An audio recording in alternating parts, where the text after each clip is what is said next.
This is a presentation of Northeast Streaming Sports.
Good evening, everybody, and welcome to another edition of Prim and Proper Sports. I am your host, Sonia. I hope everybody is doing well on this Wednesday, October 29th, 2025. Can you guys believe we are literally on week 9 now of the NFL? This season is officially halfway over.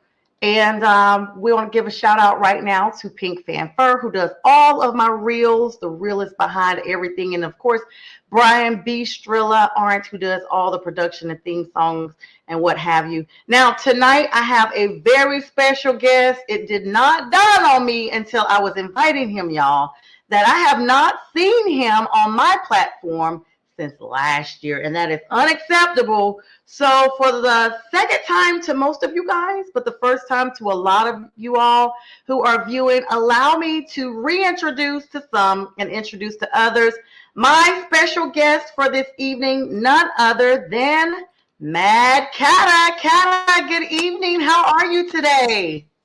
Hey, thank you. Thank you so much for having me on. I'm doing well. I'm doing good. Despite the loss yesterday, I'm recuperating. Yeah. Fighting the loss. That's been big. But Cata, tell us what you've been up to since last December, what you got coming up, what you've been doing outside of the gridiron. We know you are very passionate about the Carolina Panthers, but you're just as passionate about the community. So give us a little preview of what you got coming up and what you've been doing this year. Okay, so from the last time I've spoken to you on this show, I've done a couple of things. And what we have coming up here Thursday is the 5th annual Cancer and Domestic Violence event. It's going to be in my hometown of Winston-Salem, North Carolina. And I have a flyer here. Okay, that's actually awesome. Let me put you on the spotlight, Cata. Let me let people see you. Hang on, where'd you go? Let me switch you here. Uh-oh. I think I got you. I'm trying to make you be the bigger person. That's all right. All right, I got it. Okay, let us know a little bit about that. Okay, so every year, my mom, she dealt with breast cancer, and thank God she's still here with us. And she's been 11 years now cured from breast cancer. And the idea was how can you coordinate an event to give honor, encourage, and support people that was going through the same thing as my mom was back then. Mm-hmm. You know, that was a scare for my family, and we was all nervous, even though we are prayer warriors at the same time. A little bit of the not knowing what's going on crept in.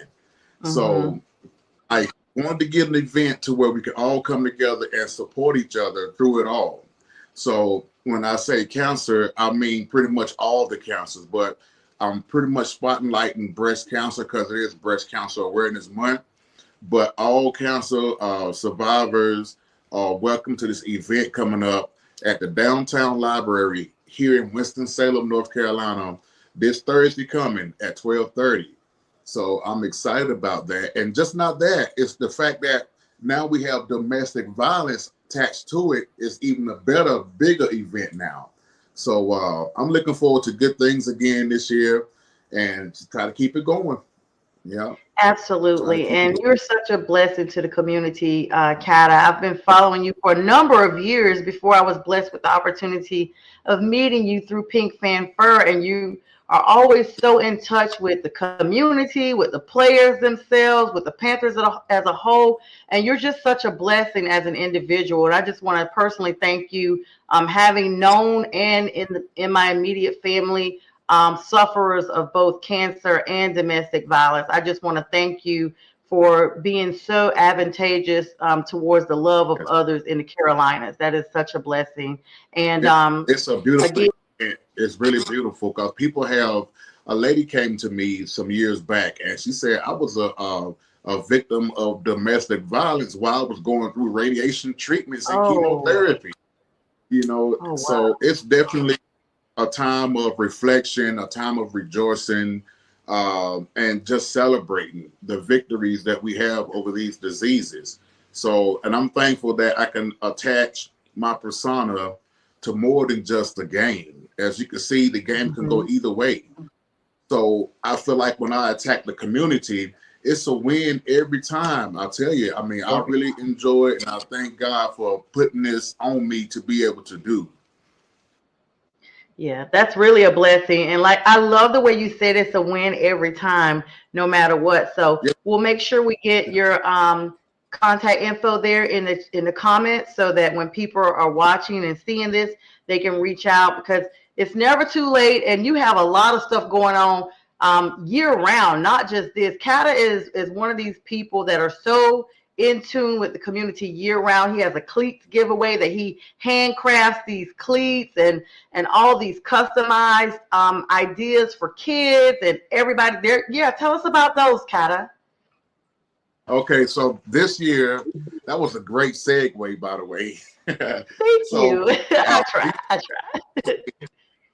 These are actually from the stadium of BOA, Bank of America Stadium. Yes. And these cleats were donated this year. So let me show you.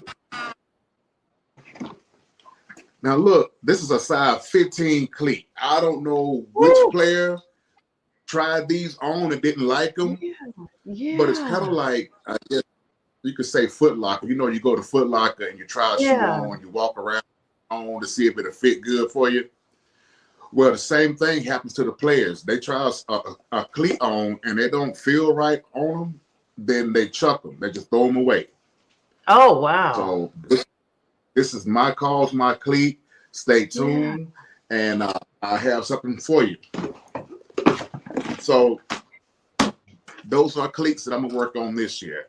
Most times what I do is open my heart and just embrace the moments. Like last year, I did the my cause, my cleats for Western Carolina during the hurricanes.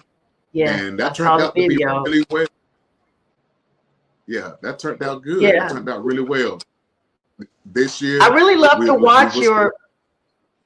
Go ahead.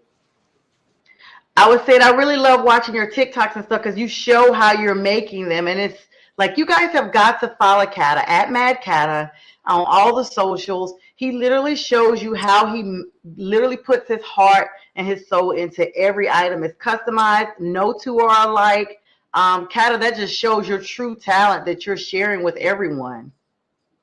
Thank you. Thank you. Yes, indeed. So I'm very thankful that somebody that worked for the Panthers seen my cleats last year and wanted to help out in any way possible. And I was donated these cleats that I would definitely put a theme onto them and go ahead and get my cause out this year again. I love it. I love it. All right. Well, kudos to you, Kata. Of course, we're always watching from afar because you always have so many amazing things going on. You're so talented. Just big applause to you for that. And thank you so much for identifying. I'm glad your mom is doing much better. I'll continue to keep her in prayers. That's such an amazing thing to know, that prayer overcomes even the worst of situations. And that is just a testament there. So thank you for sharing that with us as well, Kata. You're welcome. Speaking of prayers, I'm going to do another little segue. Prayers did not help the Carolina Panthers on yesterday. I'm going to be honest, I don't normally pray too much about sports. However, I was hopeful. I did have a little faith. But Kata, you were at that game 40-9. Now, of course, Bryce Young is healing up from this high ankle sprain, did not dress out, was on the sidelines. We know we have not seen Andy Dalton in quite a while. But that did not mean that Andy should not have been conditioned for this game. He gave away 2 crucial turnovers that the Bills capitalized early on, and it was a domino effect from there. The Bills had a 2-game losing streak and decided to use the Panthers as their ladder to come away from that 2-game losing streak on the road. Not only that, Josh Allen had the audacity to surpass Cam Newton's record at BOA as having the most rushing touchdowns for a quarterback. And it just goes on and on and on. Bills are now 5-2. Panthers are still at 500. Don't get too hopeful. NFC South at 4-4. Let's talk about some things you noticed at that game before we get into the individualized stats here, Kata. Well, first off, it was way too much red, white, and blue at that stadium yesterday. I'm talking about like when I touched down from Winston, the first colors I seen was Buffalo colors. Oh, wow. And I'm like, come on. I don't know what's going on here. I know they travel well, and that's okay. But they cannot take our home and make it theirs. And that's kind of the energy that I felt yesterday. I was very hopeful now for Andy. I was thinking Andy was going to go out there and really show that he's a great, reliable backup to Bryce Young. But you know what? It was not a good day. It was not a good day for anybody involved. J.C. Horn said everything went wrong, and that's the truth. It was just terrible. Yeah. I'm just so baffled that you're saying I didn't know that Bills Mafia travels to non-AFC games. I mean, let's be clear. The Panthers are pretty much not even on their radar most of the time. We don't even bother the Bills. They don't bother us. But they got themselves up on those planes and came all the way from Niagara Falls down to the Carolinas to witness in person. And I did hear an announcement because I was watching the game here yesterday. And I heard him say that he was literally on a flight with a bunch of Buffalo fans. And I'm like, what? Like they basically had the whole flight taken over like it was their chartered flight. I'm like, wait a minute. Yeah. It was crazy, but I was still hopeful, even though the stadium was pretty much Bills fans, which I'm not pleased with at all. You know, I would have loved to have seen more black and blue in that stadium, but it didn't take long for them to really, yell out Buffalo and whatever they say, the chance they have and all that once things started unraveling for us, and that scramble that Dalton was doing and he fumbled the ball, I knew right then it was about to blow because the stadium was already covered with Buffalo fans, so yeah, it was not a good time. Yeah, home, I heard that. I heard it, and I was like, why does it sound like Panthers fans are cheering for the Bills? I didn't know because the way the TV cameras were angled, they didn't show, I saw a few specks of red, but it didn't look as apparent unless I just wasn't looking. Like I had it on, and part of it I was doing some studying and everything, so I wasn't looking at every individual play. I kind of had it on, and I was watching most of them, but I didn't see the pans of that. And that's just horrible. And then, to think about just the other night, shout out to PINKfanFur again. She had this gentleman on there from Buffalo who was talking about, we talked about the defenses and who could stop who and who was this, that, and the third. And I will admit, if he's watching the show, I was mistaken because there was no stopping James Cook, who rushed for 19 carries, 216 yards, a career high. It looked like he wasn't even covered a couple of times, Kata. There were 2 touchdowns, including that big 64-yard run, that it looked as if our defenders just gave up. Yeah, that was definitely like a morale buster when he broke that long run, because I think we were number 7th in defense, I believe, last week. Number 7th in total defense. So my mind is telling me we could stop the run and get them to pass and make them one-dimensional. We have a chance, but we could never stop the run. So their playbook was open to whatever they wanted to do. It was really bad because his record alone, the 216 yards, Kata, set a new record for the most ever allowed yards by the Panthers for a single player and a single opponent. Yeah.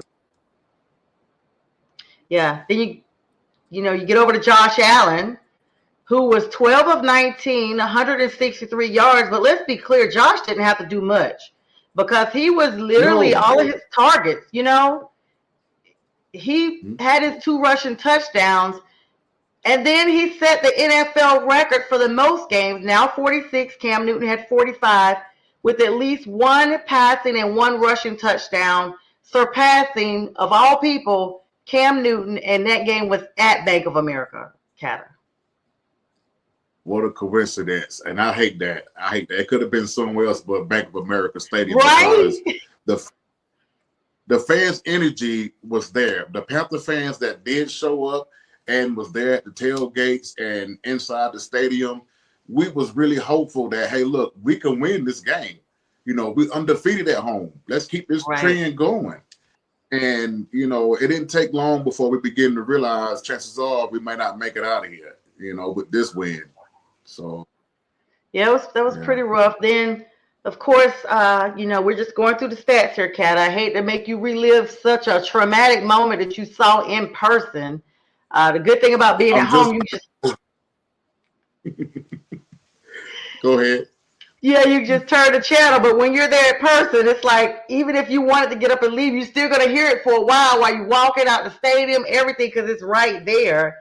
And Khalil Shakir. And I would never do that. Yeah. Yes. I would never leave the game early. Never. I'm staying. I don't care what. I'm staying to support my team, no matter what. That's me. And I applaud you. That's me. I'm like, no matter how bad it is, like, no, I'm here. I'm going to be here. And let's do a small plug. You never know, because look how Denver came back against the New York Giants in week 7 when they came back against them with less than 2 minutes left. That was insane. They were down 19-0 at the end of the third quarter. And with less than 5 minutes left, they started scoring. And with less than 2 minutes left, they took the lead. And so it's never too late. Yeah, that's true. That's true. So Khalil Shakir was another one of those players. He had 88 yards, but there were 6 catches, which lets you know Josh was really like spreading the ball around. He had another big catch, 54 yards for a touchdown. And the Bills defense, Kata, which had not been that notoriously known, forced 3 turnovers. One was the fumble we talked about from Andy Dalton when he got ready to try to do the scramble. And then another turnover, and then another turnover. 1 interception was forced by Andy Dalton and 2 fumbles. They recorded a total of 7 sacks on Andy Dalton for the day. Wow. Yeah. Now, I know we had injuries along the offensive line, but these guys all practice together. Next man up mentality. And I'll tell you, 7 sacks, that's a lot. Yeah. Yeah. He might not play. We need Bryce back. Yeah, I need Bryce to be getting cortisone injections and icing up, as Steve Smith once said, and several said. Whatever. Like, I don't know if I need to come down there and put some pads on and pretend I'm Bryce or what, Mr. Miyagi. Yes. Yeah. The Panthers, even though the score looked really bad, we did have a little performance that was contributing towards the 9 points we ended up getting. Of course, Andy Dalton being the starter for the injured Bryce Young that we've talked about. He had 16 of 24 passes for 175 yards. So his yards were comparable when measured against Josh Allen. It was just the receptions were off. 1 interception, 2 fumbles. T-Mac, the wide receiver who has always been Bryce Young's big target, received 7 catches for 99 yards. And then we saw Christian Roseboom, the linebacker, who had 12 total tackles for the defense. And that was all she wrote. There's nothing else stat-wise that the Panthers produced, Kata. Wow. I'm not really big into stats, but when you now listen to what you're saying, I mean, that's not good. We way better than that, and we've shown better than that. So I'm looking for definitely a turnaround come Sunday. We shall see. But yeah, that's terrible. Yeah. And Rosebloom, he's really turned for the better, Rosebloom, because in the beginning he was kind of sluggish. Yeah, he really has, and that's one of the reasons why I look at the stats, because they say any given Sunday, and we were undefeated at home. And you look at the total thing, they always talk about AI and how they come up with schedules and everything. Well, AI plugs in the numbers. They plug in the stats. So that's how they come up with, okay, this is the number 1 defense. This is the number 1 offense. This is the player to look out for. This is the projected fantasy points that this player may have, because they're looking at the stats on a weekly basis. And now that we are facing week 9, we're halfway through the season. The stats are going to be a little bit different than they were week 1, because we have more comparable numbers to look at across the board from each of our players in all 32 teams. This one did hurt. I'm going to be honest. I am extremely disappointed, even though I felt like, my confidence will not ever let me root against the Panthers or say that they will lose. I will never say it until I see the final score. I just won't do that. I don't care if we've dropped 17 in a row and it's week 18 and we're playing the Super Bowl champs. I'm going to say, yep, we're going to win every week. Every week. But when you look at, okay, now here is where we are now. We have to make changes. We have to be better, because as Panthers fans, Kata, you know how it is. Like, we want to make sure we keep the mantra, keep pounding. That means we never give up. And a part of me was, realistic. Like, okay, it is the Bills. It's a probability that they may win, but I did not see 40-9. That there, even if I were to accept the possibility of us losing, I would have thought at the most maybe 7 to 8 points, not even 2 full scores. Yeah, I mean, I was thinking along the same lines too. It's like, we at home, we have our home crowd.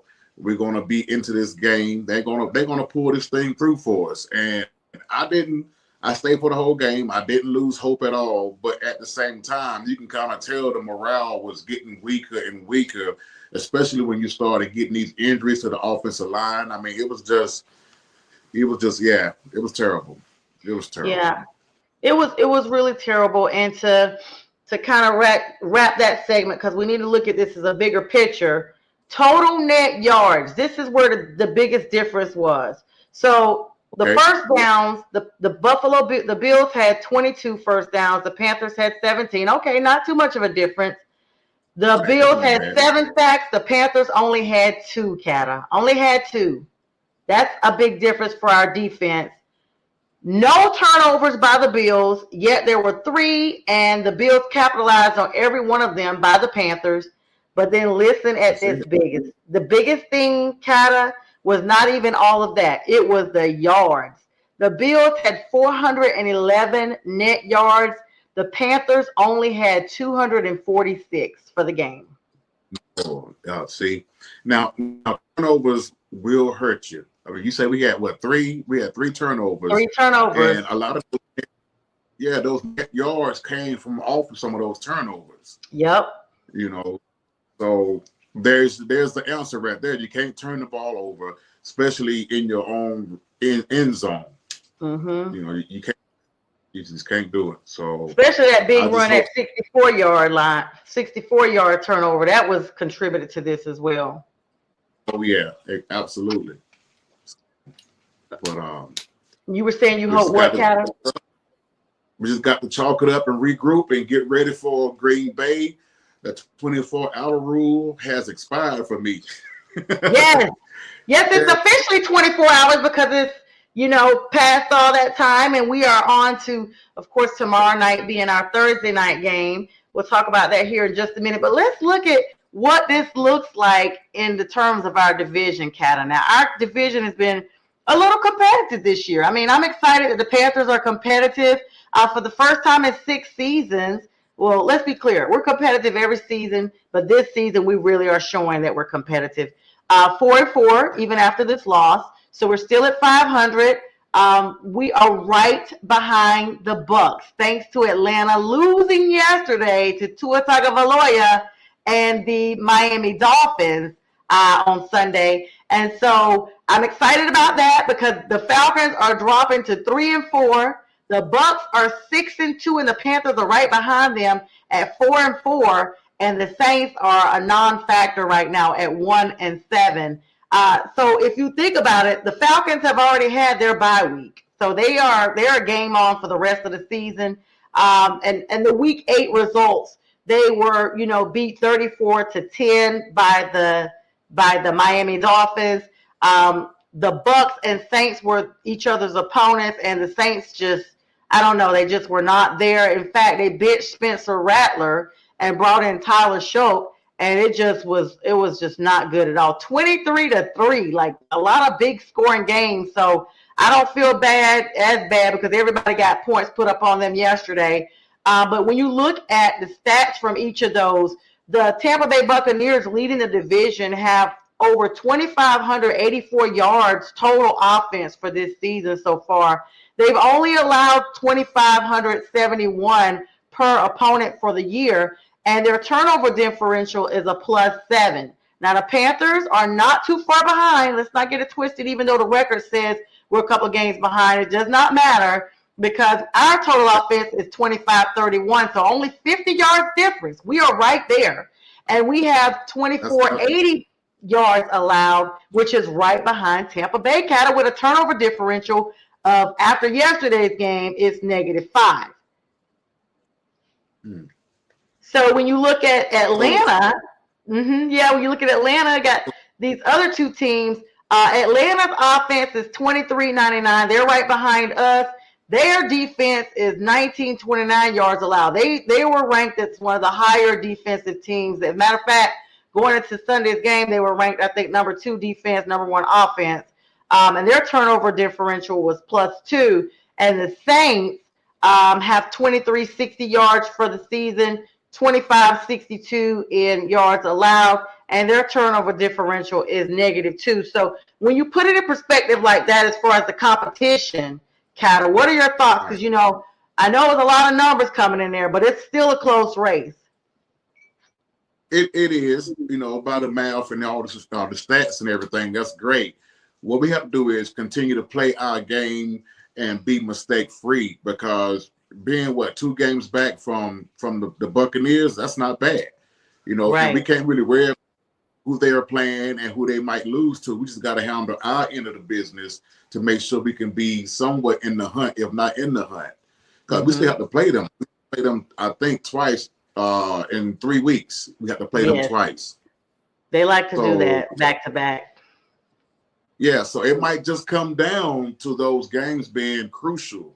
So we got to take care of our business and just handle it for what it is, get everybody back healthy, and just reset ourselves from Sunday's game and reboot. That's what we have to do, because it's showing from what you just read that we're not far behind. We're not out yet. We're not out of this yet. Yeah, and of course, we have our next opponent is none other than Green Bay, who took care of the Steelers and ensured that Aaron Rodgers did not join the other 4 quarterback greats as being one of the 5th. He would have been the 5th quarterback to beat all 32 teams now that he is a Steeler and was playing his former team, the Green Bay Packers. But it was all love with them. So we're getting ready to play Green Bay in Green Bay.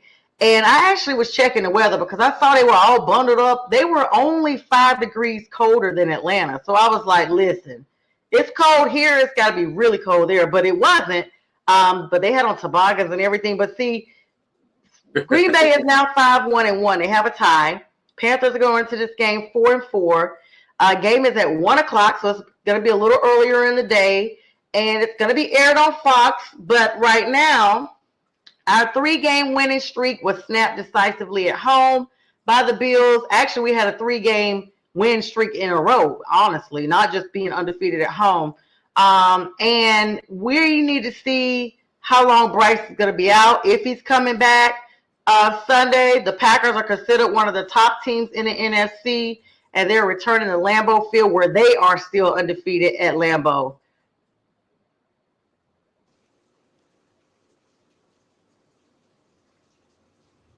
So what are your thoughts, Kata? I think we have a chance. Like you said earlier, I would never go against my team. They will have to show me otherwise, but I'm not going to go into any game thinking we're going to get beat. Yeah, people are always voting against us. That's the thing. No one wants to say that, they will get beat or anything like that. And, I'm just looking forward to seeing what we can do as the Panthers regroup, reset from Sunday's game, and get ready to put on a performance in Green Bay. We definitely need to get back on track, and I do feel like we can do it this Sunday. Yeah, I'm wondering about that too, Kata. It's like you said, I never am going to root against them, but they put on a clinic with Aaron Rodgers. I mean, the game looked like it was a comparable game, and then you literally saw youth versus vets. Like it came down to the younger version. And I do remember before that game started that Jordan Love said that, he wanted to switch jerseys and everything, the jersey swap with Aaron Rodgers. And it was noted to me that Aaron wouldn't even do it on camera. I mean, he had a good attitude when he came in. And I have heard some other players talk about how certain players won't swap their jerseys. And I think Aaron Rodgers was one of those persons because of who he is. But, Jordan Love was his, protege for such a long time. Mentor versus mentee was what the game looked like.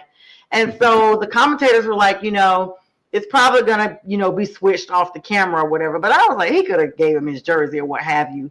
But the Packers, of course, are heavy home favorites. Vegas and all these other people put their bets in. But I love how they always bet against the Panthers. They talk so much trash about our defense, even when it wasn't football season, that our defense had to show them, who we were. And they are predicting them to defeat us over a 12.5 point spread, which is the largest point spread of the Week 9 slate of games that have to come up, which means they expect them to beat us by more than 2 points, scores.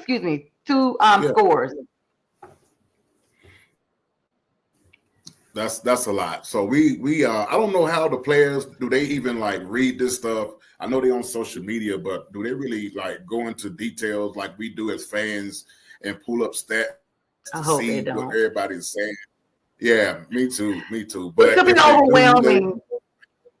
Yeah, it could be really brutal. I mean, and I think about that too sometimes, Kata. You and I think a lot alike on that, because sometimes I'm like, man, I hope they don't see how much, the fair weather fans are already bowing out. Right.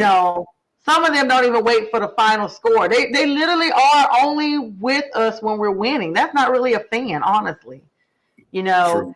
If you're only there just for the wins, are you really a fan? No, you're not a fan. You're just an admirer. There's a difference. And so, we got Dowdle, and Dowdle really was almost radio silent in Sunday's game. We needed him to pick up where he left off. We need T-Mac. It just was a different vibe with Bryce not being there. Wouldn't you agree? I agree completely. And it shows me how, like you were saying about being fair weather, some fans, they don't like Bryce, don't want Bryce. He's too short. He can't get the job done. But it's crazy how yesterday it was a lot, man, we miss Bryce. We need Bryce back. He better be playing, but so I'm like, okay, which one do you want? Do you want like Bryce or not? I like Bryce, and I will continue to like that guy. I mean, he's our quarterback, and I think, hopefully he will play Sunday. barring any setbacks, we don't know the conditions of his ankle. I want the best for him, like Coach was saying. But if he can play Sunday, that'd be great. That'd be wonderful. So we'll see. It'll be definitely a morale booster. I'm hoping Cade Mays can play. I think he hurt his ankle yesterday too as well. And Norton, he got hurt too. So I'm hoping that these are minor injuries. Christensen, I think he's done for the season with his Achilles and all. So, I mean, I hate that. But I think that we can manage to get in there and get some points on the board earlier, get some timing set. Hopefully Bryce is playing and, go about our business. Yeah, the latest for Bryce was as of this afternoon. He's still considered day-to-day with a high ankle sprain that we talked about. Of course, this is an injury that kept him out of this past week's game that we just talked about this whole segment. However, according to Dave Canales, he said that today that he has practiced on Monday and he's had a couple of good days of running as well. And the team's goal is to actually have him to practice in some more capacities before they decide, which will wrap up towards the end of the week. And his availability is going to depend entirely on how his ankle responds to practice as a totality for the entire week, like how he feels as far as soreness or swelling or what have you, come Friday. So it's going to be looks like almost a game time decision, almost up to that point. And you mentioned some other injuries.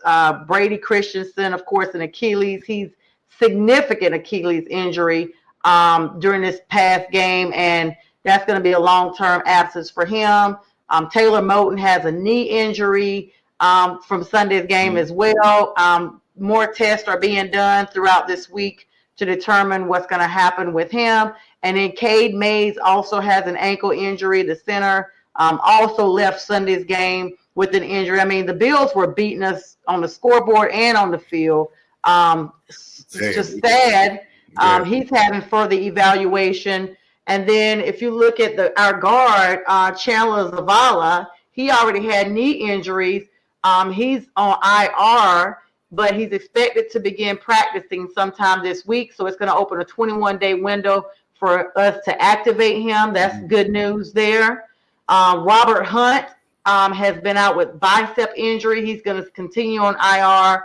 And Austin Corbett also stays on our IR list from a knee injury. Our practices this week, the official roster or update should be on tomorrow, which will provide a clearer picture of all these people that we've mentioned, but especially Young, Moton, and Mays for the upcoming game against the Packers. So those are good games. Good news to hear that they are actually coming around, and hopefully we'll be ready. Of course, player safety and health is first. Of course, us as fans want them to be the best version of themselves. But Bryce was definitely missed, and so were all those other players. Like, it was a totality of players being injured during the game and missing that I think contributed to the performance that we saw. Absolutely.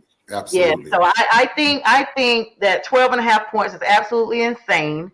I do have faith on us bouncing back and just want those guys to be a healthy version of themselves and ready to travel. Of course, tomorrow night, Thursday night football, Baltimore Ravens versus the Miami Dolphins. Kata, I know that game is at 8:15. Those are two AFC matchups. Dolphins coming off of a win against the Atlanta Falcons, an unexpected win, go figure. And they were on the road in Atlanta. Of course, they are at home tomorrow. Baltimore surprised me beating the Chicago Bears, even without Lamar Jackson, who is day-to-day and expected to come back anytime. Is that a game that we should even, be like, does that have, because this is halfway point. That's the AFC contentions at this point. Lamar Jackson being the big news story there, that's whether or not he plays and what the Ravens look like, because when the season started, everybody always has them and the Bills in the same talk. That's right. Absolutely. Yep. Yeah, so that's tomorrow night at 8:15 p.m. And that's going to be, if all you Prime users out there that have that, that shows live every night, actually at 8:15. And I think they have like an option you can rewind it and everything. All signs are pointing towards him returning as early as Lamar Jackson is who I'm speaking of, as early as for the game. But he's been recovering since week 4. So that's a significant amount of time that he has been missing. And Baltimore was 1-5 going into the game on Sunday, which was a shock for them. Of course, he was ruled out for that game despite practicing during the week. And the Ravens are actually being investigated by the NFL because of that, because they had him listed as playing in Sunday's game, and then at the last minute they said he was not, even though he had practiced throughout the week. So they're looking at Coach Harbaugh and the Ravens organization for that, but they are saying the last statement is that he will play on tomorrow night now that he's had some additional time to rest. But yeah, kind of always great to have you on, of course, to make this mostly about the Carolina Panthers, our champs, our number ones, no matter what. And tell us how to follow you on all the socials, Kata, before you hop off of here. You can follow me on Facebook, Instagram, Twitter, TikTok, and even on Snapchat. But it's Mad Catter. Just type in MADCATTAH, and it should lead you right to me. Or you can just do a Google search, and it'll do the same for you. So, yeah, thank you for having me on. I appreciate everybody and the support for what I'm doing and ideas for the community, and also spraying the cheer on game day. So I thank every one of you. Thank you. Absolutely. Always a great time to sit down with you, Kata. Thank you so much for coming on Prim and Proper Sports and making time with me and for me today. And, of course, go Panthers as always. And we thank everyone for joining us tonight. And we guess good luck to your team unless you're the Packers. Right, Kata? Right. Yeah. All right, everybody. Thanks always. You can do what you want to do. Absolutely. And with that, Kata and myself will bid you guys good night. Good night, everybody. Keep pounding. Keep pounding.